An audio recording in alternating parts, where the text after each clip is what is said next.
Is romance blooming in this American office? In this lesson, you'll learn about a review of inversions and about free time. This conversation takes place behind the customer service desk after the interview with Big John. And it's between Cody and June. The speakers are now good friends, so they'll be speaking casually. Let's listen to the conversation.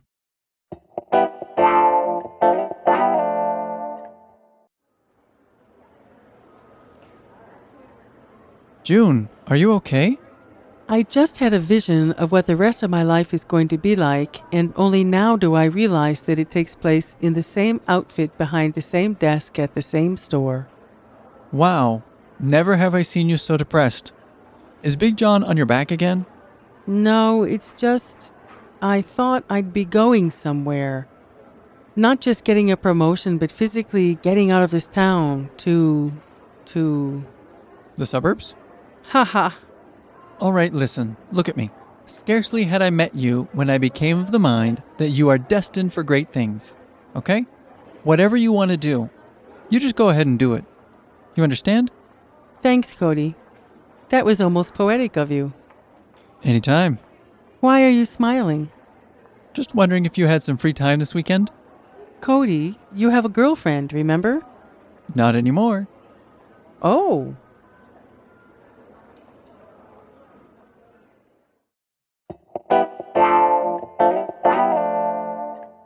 Free time. That's what we wanted to talk about in this lesson. They used that right at the end of the dialogue. Barbara, what is free time? In an academic sense, free time and leisure are merely synonyms. To the average American, at least to the Americans we know, free time is a period of time that has not been appropriated to a specific task. In other words, what you will be doing during your free time has not been determined yet. A lively discussion was once started in an economics class about the notion of free time and whether or not time was really free. The economics professor insisted that nothing was free, as an economics professor would do, and that all people's time was traded them for a commodity called leisure. The class obviously disagreed with the economics professor. In the dialogue, when Cody asked June, "Just wondering if you have some free time this weekend," he was asking indirectly if she were willing to spend some of that free time with him. Okay, so let's take a look at the vocabulary for this lesson.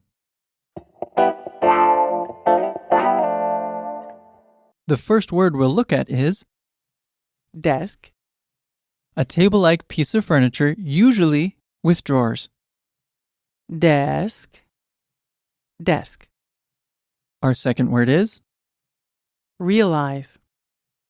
become fully aware of something. Realize. Realize.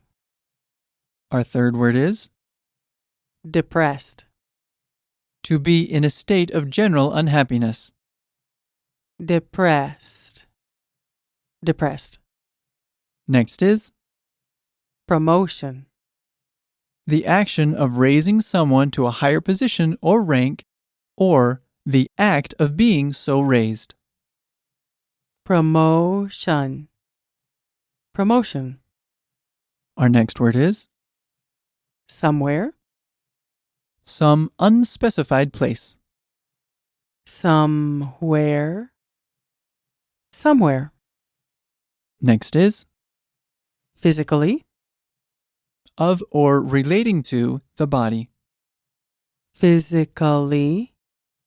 Physically. Next is Suburbs. the typically residential area of a city that lies beyond the city center. Suburbs. Suburbs. Next we have Anytime. at whatever time. Anytime. Anytime. Next we have Scarcely. almost not. Scarcely. Scarcely. And our last word is Wondering. used to introduce a polite statement or request. Wondering. Wondering. Let's have a closer look at the usage for some of the words and phrases from this lesson. In the dialogue, we heard the noun Deliverables. Okay, so deliverables refers to the output that an individual or organization produces. By definition, a deliverable is generic. It could refer to a new product, specific improvements to a product, a service improvement, a system modification, or a number of other possibilities. It's also business jargon. This is not a word you would use when talking about academic assignments or personal matters. That's right. Could you break this down for us? Deliverables. And one time fast. Deliverables. Excellent. What's next? Our next phrase is destined for great things. Okay, so destiny is not something that many Americans believe in anymore. However, this phrase, destined for great things, is still very common. In the dialogue, it was used as a compliment. This is an indirect way of saying, you are very talented. Or, you have a lot of potential. Be careful how much you use this because it can be a bit cliché. That's right. Could you break it down for us? Destined for great things. And one time fast. Destined for great things. Excellent. Let's take a look at the grammar point. So Barbara, what's the focus of this, the last lesson in our series? The focus of this lesson is inversions. So in the dialogue, we heard the phrase, Scarcely had I met you when I became of the mind that you are destined for great things. The term inversion refers to an uncommon verb placement structure. To form an inversion, you must use the question form. In this case, the question form, auxiliary plus subject plus main verb, takes the place of the standard positive sentence structure. For example, he goes to work every day would become to work he goes every day. For those of you familiar with Star Wars, inversions are an integral part of Yoda speech. That's right. Another example would be, seldom has the boss been so upset, instead of, the boss has seldom been so upset. In this case, the question form is substituted for standard sentence structure in a statement. Generally, an inversion is used to stress the uniqueness of an event and begins with a negative. Now, let's look at negative adverbials. These negative adverbials can use several time expressions, such as never, rarely, or seldom. For example, never have I been more insulted, and rarely has he seen anything stranger. Some other time expressions, such as hardly, barely, no sooner, or scarcely, are handled differently. These time expressions are used when there is a succession of events in the past.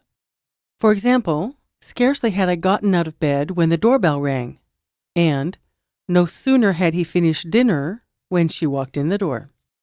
There are also only is used with time expressions, such as only after, only when, only then, etc. For example, only then did I understand the problem, and only after understanding the situation does the teacher make a comment.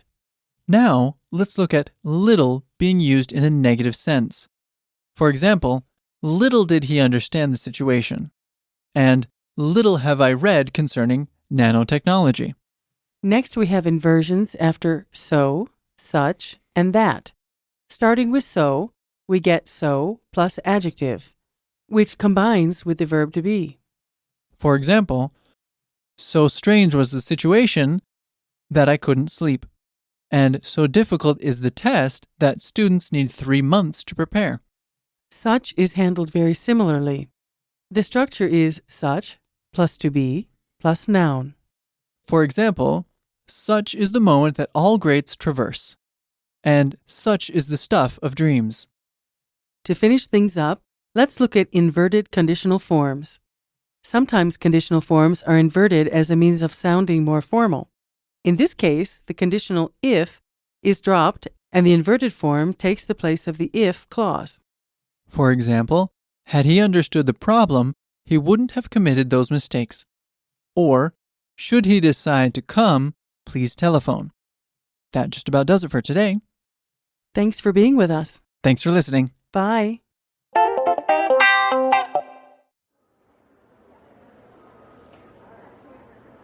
June, are you okay? I just had a vision of what the rest of my life is going to be like, and only now do I realize that it takes place in the same outfit behind the same desk at the same store. Wow, never have I seen you so depressed. Is Big John on your back again? No, it's just, I thought I'd be going somewhere. Not just getting a promotion, but physically getting out of this town to... The suburbs? Haha. All right, listen, look at me. Scarcely had I met you when I became of the mind that you are destined for great things. Okay? Whatever you want to do, you just go ahead and do it. You understand? Thanks, Cody. That was almost poetic of you. Anytime. Why are you smiling? Just wondering if you had some free time this weekend? Cody, you have a girlfriend, remember? Not anymore. Oh.